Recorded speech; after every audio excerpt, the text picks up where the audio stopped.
والصلاة والسلام على رسول الله صلى الله عليه وسلم.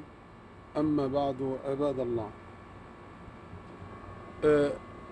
يوم الجمعة قال النبي صلى الله عليه وسلم: ما وافق عبد ساعة يوم الجمعة وهو قائم إلا واستجاب الله له، أو كما قال النبي صلى الله عليه وسلم. قال البعض أن هذه الساعة تكون ساعة إقامة الخطبة وإلى حين أن ينتهي من الصلاة، والبعض قال أن هذه الساعة ما بين المغرب والعصر، أو ما بين العصر والمغرب، ساعة إجابة.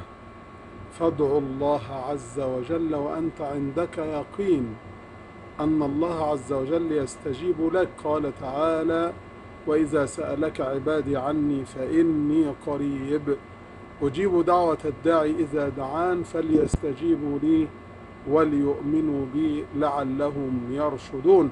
وقال تعالى: إن الذين يستكبرون عن عبادتي، فقال الله عز وجل عن الذين لا يدعون الله عز وجل استكبار. والدعاء كما قال النبي صلى الله عليه وسلم: الدعاء هو العبادة. حينما تدعو الله عز وجل فأنت تعبد الله عز وجل. يا من نزل بك كرب، ويا من نزل بك هم، ويا من فقدت ولد، أو فقدت أو حصل أو نزلت عليك مصيبة، فارجع إلى ربك وتب إليه وادعو الله عز وجل.